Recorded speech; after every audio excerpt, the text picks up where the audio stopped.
अब देखो हम प्रतिच्छेदी रेखा पर डिस्कस करेंगे थोड़ा सा कि प्रतिच्छेदी रेखा होती कैसे है, क्या है। तो हमने एक द्विविमीय कोऑर्डिनेट सिस्टम बना लिया जिसमें ये साइड हो गया आपकी एक्स एक्स और ये हो गया आपका वाई एक्सिस हो गया। अब देखो एक वक्र है अपना, इस वक्र का समीकरण है y बराबर एफ एक्स, यानी x की वैल्यू पुट करते जाएंगे, y की वैल्यू आती जाएगी, उससे अपना ये वक्र बन जाएगा। अब एक ऐसी रेखा है जो इस वक्र को दो बिंदु पर प्रतिच्छेद कर रही है। तो एक बिंदु है, इसको नाम दे दिया हमने a, और एक बिंदु है, इसको नाम दे दिया हमने b। तो अब ये रेखा वक्र को दो बिंदु पर प्रतिच्छेद कर रही है, इसलिए इसको हम कहते हैं प्रतिच्छेदी रेखा कहते हैं। अब हमें करना क्या है, प्रतिच्छेदी रेखा की प्रवणता ज्ञात करनी है। तो हमने बताया था आपको कि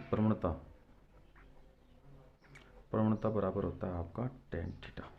ठीक है, अब टेन थीटा होता है यानी रेखा द्वारा एक्स अक्ष की धनात्मक दिशा के साथ बनाया गया कोण, ये उसकी स्पर्शज्या है, वो प्रवणता होती है। अब अगर हमारे पास ये कोण दिया हुआ नहीं हो, इन बिंदुओं के आधार पर हमें क्या करना हो, जैसे ए बिंदु दिया हुआ है, ए बिंदु हो गया आपका x1 और y1, बी बिंदु हो गया आपका x2 और y2। इनके आधार पर क्या करना है, अपने को प्रवणता ज्ञात करनी है। अब इनसे प्रवणता ज्ञात करते हैं, तो इनसे प्रवणता ज्ञात कैसे होगी।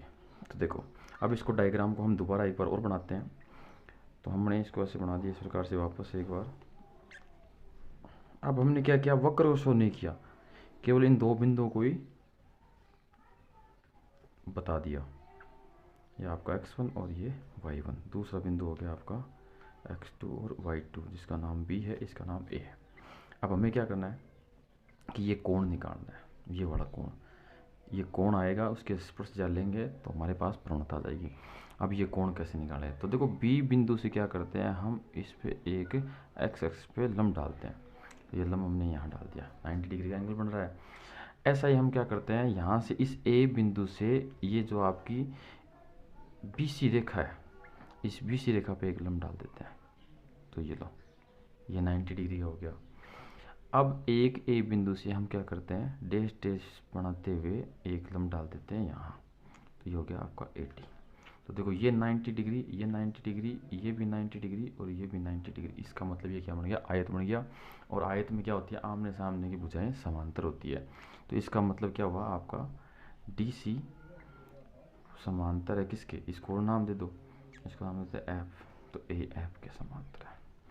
अब देखो आपने पहले पढ़ा होगा कि दो समांतर रेखाओं को एक तिर्यक रेखा प्रतिच्छेद करे तो एक जैसे दिखने वाले कोण क्या होते हैं, बराबर होते हैं। जैसे ये आपका थीटा वन है तो ये भी आपका क्या हो जाएगा, थीटा वन हो जाएगा। जैसे यहाँ पे ये कोण थीटा है तो ये परपेंडिकुलर लाइन है, इसको थोड़ा पीछे बढ़ा दो ए आपको, तो ये दोनों ए परपेंडिकुलर समांतर लाइन है दोनों आपकी, ये और ये समांतर है, तो इनको एक तिर्यक रेखा ये प्रतिच्छेद कर दिया। ये थीटा कोण है तो ये भी कोण कितना हो जाएगा आपका, थीटा हो गया। ठीक है, अब हम क्या करते हैं, इस त्रिभुज में चलते हैं। त्रिभुज ए एफ बी में हमें चाहिए क्या, हमें चाहिए टेन थीटा। तो टेन थीटा बराबर, टेन थीटा होता है आपका लंब बटा आधार। तो देखो यहाँ लंब क्या है, ये रहा बी एफ, तो ये बी एफ आपका हो गया लंब, और आधार क्या होगा आपका ये, तो ए एफ आपका हो गया आधार। अब हम क्या करते हैं, बी एफ दूरी निकालते हैं। तो बी एफ दूरी निकाल लेंगे, देखो इस बी बिंदु के निर्देशांक अपने पास है, इस एफ बिंदु के निर्देशांक अपने पास नहीं है, तो इसके एफ के निर्देशांक निकालते हैं। तो देखो एफ के निर्देशांक कैसे निकालेंगे, इस मूल बिंदु से एक्स एक्स और वाई एक्स जहाँ प्रतिच्छेद करते हैं उसको मूल बिंदु बोलते हैं। उस मूल बिंदु से यहाँ तक की एफ की परपेंडिकुलर लाइन वाली जो है ना, ये दूरी यहाँ से लेके ये दूरी कितनी है, तो देखो ये दूरी आपकी x2 है, क्योंकि यहाँ x2 यूज लिया हुआ है, तो ये दूरी x2 है, इसका मतलब ऐप में आपकी ये दूरी तो हो गई x2।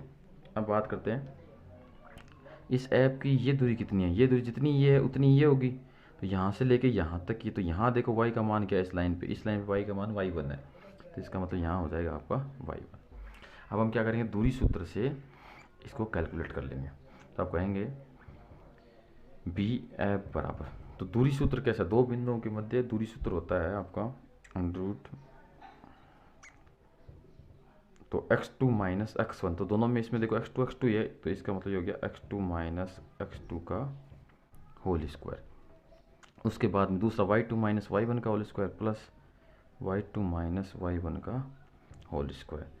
तो बी एफ बराबर, तो यहाँ x2 माइनस x2 ये जीरो हो गया, y2 माइनस y1 का होल स्क्वायर, ऊपर अंडर रूट है तो ये अंडर रूट स्क्वायर को कैंसिल कर देगा, यहाँ आ जाएगा आपका y2 माइनस y1। सिमिलरली यानी इसी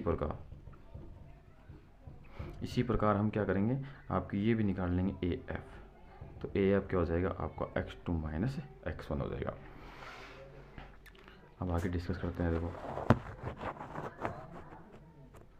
अब आपका tan थीटा, तो tan थीटा बराबर हो गया y2 माइनस y1 और x2 माइनस x1। ये tan थीटा ये प्रवणता है, ये प्रवणता है। और किसकी प्रवणता है, प्रतिच्छेदी रेखा की प्रवणता है, इसलिए हम इसको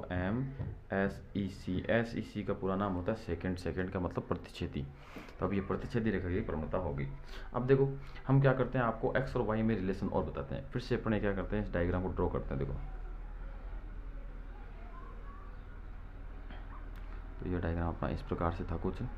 तो यहाँ हमने A बिंदु लिया था और यहाँ हमने B बिंदु लिया था, और यहाँ से इस प्रकार से एक रेखा यहाँ से गुजर रही थी। इसके निर्देशांक हो गए आपके x1 और y1, इसके निर्देशांक हो गए आपके x2 और y2। ये अब देखो यहाँ अगर मैं इस पे लंब डाल दूँ तो यहाँ ये मूल बिंदु है, ये x अक्ष है आपका और ये y अक्ष है। तो यहाँ से लेके यहाँ तक की जो दूरी है तो वो x बराबर क्या हो गई आपकी x1 हो गई। फिर यहाँ से अगर इसमें एक लंब डालें तो यहाँ x बराबर क्या हो गया x2 हो गया। इसका मतलब x1 में इतनी सारी चीज़ें जुड़ी, यानी इतनी दूरी जुड़ने के बाद में आपका x2 हो गया। इसका मतलब हम x1 और x2 में रिलेशन भी याद कर सकते हैं। तो x1 प्लस h बराबर क्या हो जाएगा x2, यानी x1 में हम h जोड़ दें तो वो x2 के बराबर हो जाएगा। अब ये हम बताएंगे कि h होता क्या है। देखो h ये दूरी है आपकी, यहाँ से लेके यहाँ तक की जो दूरी है वो क्या है आपकी h है। तो हमने h को x1 में जोड़ा तो हमें x2 प्राप्त हो गया। इसी प्रकार देखो आपका जो वक्र का समीकरण है वो है y बराबर f(x). जब हम क्या करते हैं, जब हम देखते हैं कि अगर हमने x बराबर x1 रखा तो आपका इधर हो जाएगा आपका f(x1), और f(x1) है इसका मतलब ये हो गया y1 ना आपका, ये y1 हो गया। इसी प्रकार अगर हम x बराबर क्या रखें x2 रखें तो ये हो जाएगा आपका f(x2), यहाँ से हमें वैल्यू प्राप्त हो जाएगी किसकी, y2 की। इसको हम ऐसे भी लिख सकते हैं f(x प्लस का h। ये लो अब f(x प्लस h हुआ तो इसलिए आपकी m सेकेंड क्या हो गया, m सेकेंड बराबर हो जाएगा आपका y2 का मतलब ये, तो f(x2 माइनस f(x1) बट्टा x2 माइनस x1। ये फॉर्मूला भी है आपका, एक दो बार प्रश्नमाला में काम आएगा आगे। अब जब अवकलज के अनुप्रयोग पढ़ेंगे उसमें ये फॉर्मूला आपका काम आएगा। उसके बाद में आगे देखो अगर हम h के रूप में लिखें तो m सेकेंड बराबर हो गया f(x plus h x1 plus h minus f(x1) बट्टा यहाँ रखेंगे x2 की वैल्यू यहाँ भी रख दो तो ये हो जाएगा आपका x1 प्लस h माइनस का x1। तो x1 से x1 क्या हो गया, कैंसिल हो गया। तो आपको यहाँ से आ गया m सेकेंड बराबर f(x1 plus h minus f(x1 बट्टा h। ये हो गया आपका प्रतिच्छेदी रेखा की प्रवणता ज्ञात करनी। देखो हमने कई प्रकार से, एक फॉर्मूला हमने यहाँ ये बना लिया, एक ये बना हुआ है, एक हमने ये बना लिया और एक हमने ये बना लिया। इन सारी चीज़ों से तो अभी तक हमने ये सीखा है कि हम प्रतिच्छेदी रेखा की प्रवणता कैसे ज्ञात करें। लेकिन हमारा काम प्रतिच्छेदी रेखा की प्रवणता ज्ञात करना नहीं था, हमारा काम था स्पर्शरेखा की प्रवणता ज्ञात करना। और स्पर्शरेखा की प्रवणता वाली समस्या हमारे सामने आई तभी हमारे अकलन का निर्माण हुआ।